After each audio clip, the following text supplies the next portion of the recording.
Right, you lot, now this condescending week of my entire bloody life. It's a week that's had some of the best things that have ever happened, and some of the worst things that have ever happened, just met together. I mean, it's a week that saw the return of Taylor Samuels.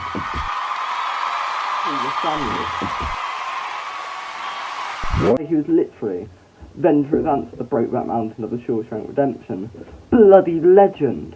This week's just been all over the place. It's been a bit like the career of Childish Gambino, a guy that I really can't understand. The guy does acting, comedy, rapping, and so on and so forth.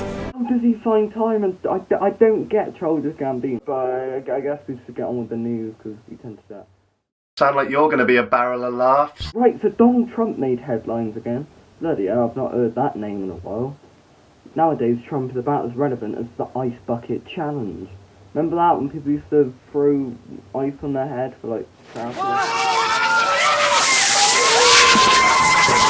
like, I nominate my granddad, Mark the Invisible Man, and a guy called Carl.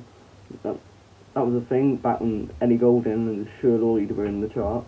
But these days, they're trying to accuse Donald Trump of starting a coup. And I mean, the problem with Trump is you could probably tell me anything about him, and I'd probably believe it. It'd be similar if you told me that Prince Andrew had robbed a couple £20 notes from grannies at the bingo. That's so true. I'm probably going to believe that. If you told me Amber Heard would put mousetraps in Johnny Depp's bed by his toes every night, I'd probably believe that. Like, anything you tell me about Trump, I'm probably going to believe it. The guy is bloody mental. However, much sooner have Donald Trump as the president than Joe Biden, a guy who's got the personality and charisma of a stale donut.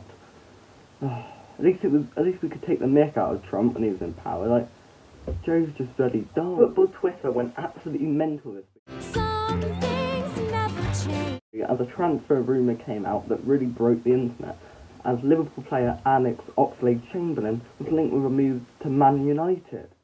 I can't tell if you're joking or not. You know Chamberlain, the guy who somehow has more England caps than Jamie Vardy or Robbie Fowler, despite having the footballing ability of Hagrid. Honestly, have you seen that guy on a football pitch? He tends to show the composure of the bloody donkey off Shrek. But honestly, this transfer room, I read this and I was like, what the hell is happening in this world?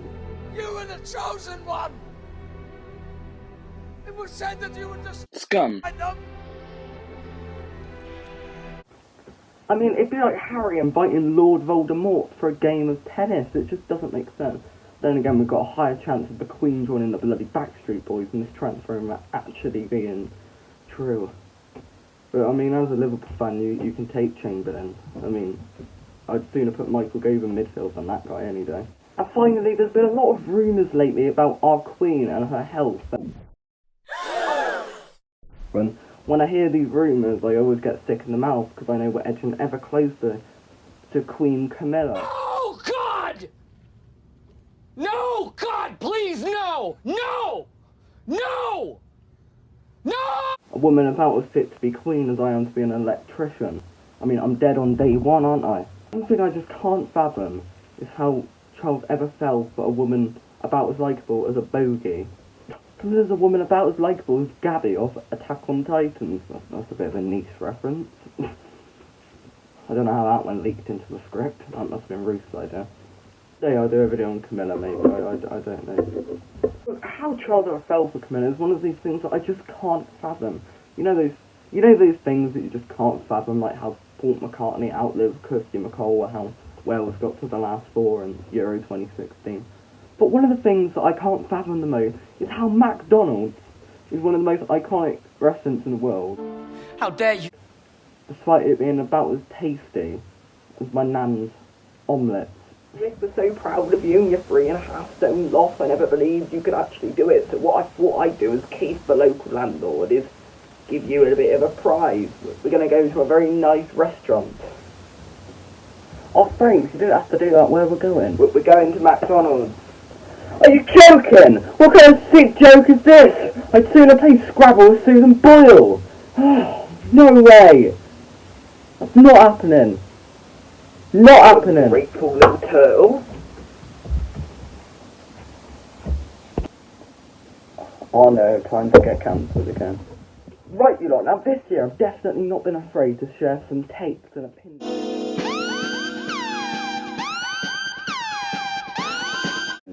Well, I've had those opinions that we should all agree on, like how Kurt Zuma really shouldn't have kicked that cat, that Amber Heard is entertainment answers Pinocchio, and that the rise of Skywalker was an embarrassment to the franchise. I thought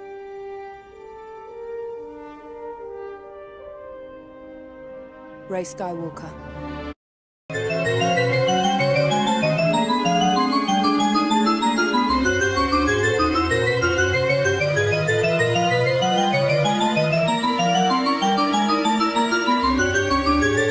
had some takes that have stirred up a bit of controversy.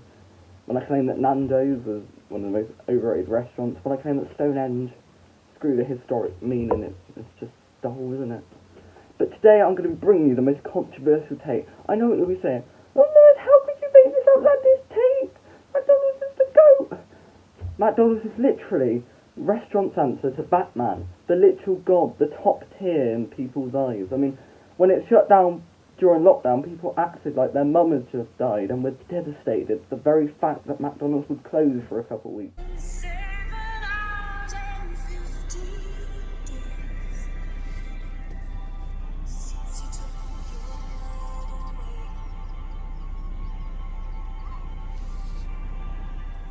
Layla, Yeah. where else do you like to eat? No. Wow. Layla, Yeah. Nando's is closed as well. We love Nando's. And McDonald's. I mean, yes, it may be the easiest way to shut up a toddler, but it's just pathetic. One of the things I'll never fathom in this earth is how McDonald's is held to such high standard and is put on this pedestal of the god. Just because there's a million restaurants of it on this planet doesn't mean it's any good. I mean, there's 14 Police Academy films, doesn't mean any of them are good. There's 14 Land Before Time movies, still doesn't mean any of them are actually good. I almost forgot. Quantity does not equal quality in this world, I tell you. The very start McDonald's is themed. I mean, have you seen the logo? I mean, it's about as inspiring as any song by Meghan Trainor. It's just a yellow M. It looks like something a 2-year-old could have drawn. When you look at Colonel Sanders in the KFC logo, you get inspired. You're in awe at the brilliance that is the man himself, Mr. Colonel Sanders.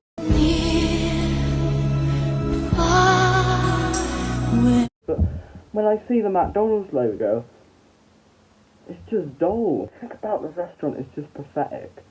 Well, yes, the restaurant is probably going to be where I work in the future, where me and my mates will probably all end up, because, I mean, where else am I going to be accepted in this world? But it's just crap. I mean, no one can tell me with a straight face that McDonald's actually serves good food. The only reason why anyone would go to McDonald's is the convenience, and because like other places don't do drive-thrus and that, and you know, humans are all lazy and that, so just, oh, McDonald's over there, let's go there. No, let's not go there.